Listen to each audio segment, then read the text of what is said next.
Batsman की उड़ाते थे गिल्लियां जब करते थे left arm swing. Please welcome one and only RP Singh. RP भाई कैसे हैं आप? बहुत बढ़िया। कैसे हो आप? बहुत बढ़िया आरपी भाई। और जितनी बेहतरीन आपकी लेफ्ट आर्म स्विंग थी उतनी बेहतरीन आपकी इस टाइम पर कमेंट्री भी लग रही है, जो हिंदी कमेंट्री हमें जियो सिनेमा पर सुनने को मिल रही है, देखने को मिल रही है। कितना मजा आ रहा है आरपी भाई आपको इस रोल में? बहुत मजा आ रहा है क्योंकि शायद मुझे खेलने के सिवा और कुछ ज्यादा आता भी नहीं है, तो जियो पे कमेंट्री करना बेस्ट ऑप्शन था मेरे लिए। और हिंदी हमारी अपनी मातृभाषा, उससे बेटर क्या हो सकता है। नहीं बिल्कुल, और बहुत बहुत मजे आ रहे हैं क्योंकि जिस तरीके से आप चीजों को डिस्क्राइब करते हो कमेंट्री में एक अलग स्वाद आ रहा है। लेकिन चलिए, आईपीएल जबरदस्त तरीके से चल रहा है और अब बिल्कुल लास्ट में पहुंच गया आईपीएल। कुछ ही मैचेस में पता चल जाएगा कि प्लेऑफ्स में कौन कौन सी टीम पहुंचने वाली हैं। तो 10 मिनट में 10 सवाल है मेरे पास आरपी भाई आपके लिए, तो मैं जल्दी आपका टाइम ज्यादा वेस्ट नहीं करूंगा, शुरुआत करता हूं। पहला सवाल है कि आईपीएल में इस साल सबसे ज्यादा इंप्रेस आपको किस टीम ने किया है?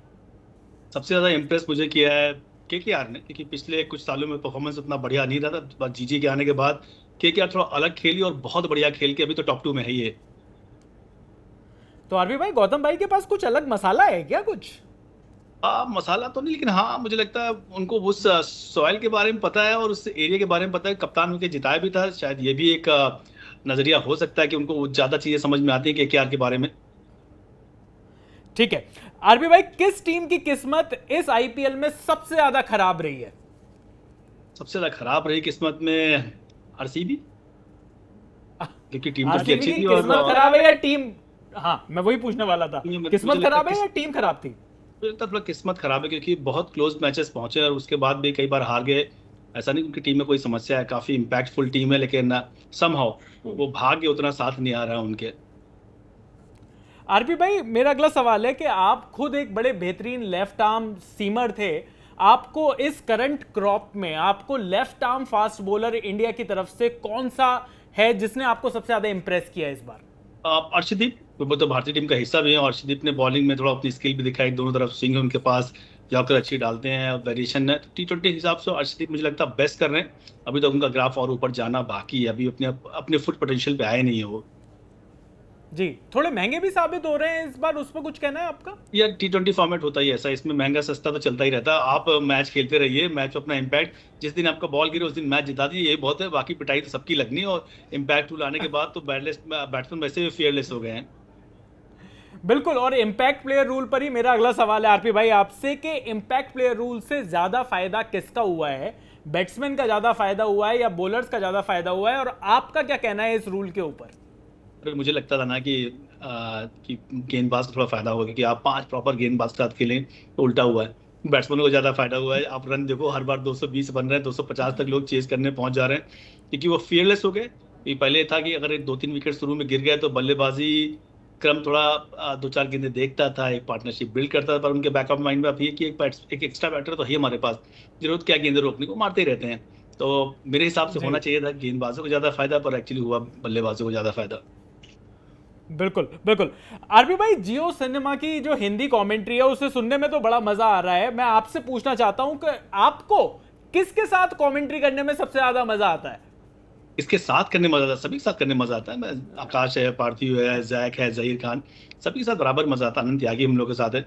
पर जिसके साथ ज्यादा खेले होते हो, थोड़ा आप ज्यादा चीजें ज्यादा जानते हो उनके बारे में, बहुत सारी बातें आप डिस्कस करते हो। पार्थिव पटेल है उसमें, पीपी हमारा, जिसके साथ मैं काफी जी खेला भी हूँ और वो काफी हमारा कॉम्बिनेशन अच्छा बैठता भी है।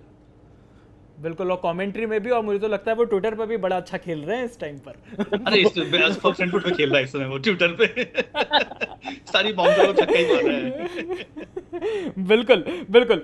आपसे मेरा अगला सवाल है कि वर्ल्ड कप की जो टीम है वो तो अनाउंस हो गई है। आरपी सिंह के हिसाब से अक्षर पटेल और रविंद्र जडेजा, क्योंकि ये दोनों ही टीम में है 15 की, लेकिन अगर प्लेइंग 11 में किसी एक को खिलाना हो तो आपके हिसाब से कौन आगे चल रहा है? मेरे हिसाब से जो करंट फॉर्म देखने में अक्षर पटेल आगे चल रहा है, क्योंकि अक्षर पटेल एक टफ चैलेंजिंग विकेट पे खेलते भी आ रहे हैं, वहां पर उसके बाद बैटिंग के से भी उतना योगदान दे रहे हैं। जडेजा की ज्यादा जी एक्सपीरियंस है, हमेशा टीम के साथ रहे, इसलिए मेरे हिसाब से जडेजा के ही साथ ही जाएगी टीम। पर अगर मैं होता तो मैं जरूर अक्षर पटेल को पुश करता खेलने के लिए, क्योंकि उनका इम्पैक्ट रहा है यहाँ पर। वो एक कई बार होता है ना कि आप जडेजा के होने की वजह से आप दूसरे खिलाड़ी को देखते नहीं है, कि जडेजा इतना करके देते हैं जी आपको बैटिंग बॉलिंग फील्डिंग में, कि आप दूसरा देखते नहीं। पर Akshar as good as Ravindra Jadeja. बिल्कुल पर किस टीम की परफॉर्मेंस से आप सबसे ज्यादा डिसअपॉइंटेड हो इस साल, अगर मैं आईपीएल की बात करूं, कि जिस टीम को आपको लगा कि यार इतने बढ़िया प्लेयर्स हैं, ऐसा कैसे खेल सकते हैं? ये फॉर्मेट ही ऐसा ना, इसमें आप डिसअपॉइंट तो कह नहीं सकते। अगर 2 मैच लास्ट बॉल पे आप हार गए तो आप ऑलरेडी 4 पॉइंट खो गए थे। तो बहुत डिफरेंट फॉर्मेट है आईपीएल। जो टाटा आईपीएल है बहुत डिफरेंट तरीके का फॉर्मेट है। यहाँ पर आप छोटी सी गलती पूरे टूर्नामेंट से बाहर हो जाते हैं। यहाँ पर डिसअपॉइंट तो ऐसा मैं नहीं कहूंगा, क्योंकि टीमों ने अच्छा खेला है, मैचेस जीते भी। ऐसा कोई नहीं है कि पर हाँ आरपी पूरे भाई, मुंबई मुंबई इंडियंस आपकी टीम आपकी प्लेऑफ्स में थी। अगर आईपीएल से पहले अगर मैं आपसे ये सवाल पूछता तो क्या आपको लगता था कि मुंबई इंडियंस, क्योंकि ऐसा लगता है कि 11 बिल्कुल इंटरनेशनल क्रिकेटर्स खेल रहे हैं उस टीम में। एक्चुअली मेरे अगर पहले पूछते टॉप 4 में, जब मेरे हिसाब से एमआई थी मेरी टॉप 4 में, क्योंकि एमआई का जो बैलेंस है इसमें विराट कोहली भी है, मधुशंका भी था, तो काफी प्लेयर इंजर्ड हो गए उसमें। यहाँ पर नुमान तुषारा भी, तो ऐसा लगा था कि जसप्रीत बुमराह हमारा आईपीएल का बेस्ट प्लेयर उनके पास है कि ये टॉप 4 में तो जी रहेंगे। जी, पर कुछ ना कुछ सही हुआ, घटा नहीं उनके साथ। बिल्कुल बिल्कुल। वर्ल्ड कप में आरपी भाई, इंडिया का फर्स्ट चॉइस विकेट कीपर किसे होना चाहिए आपके हिसाब से?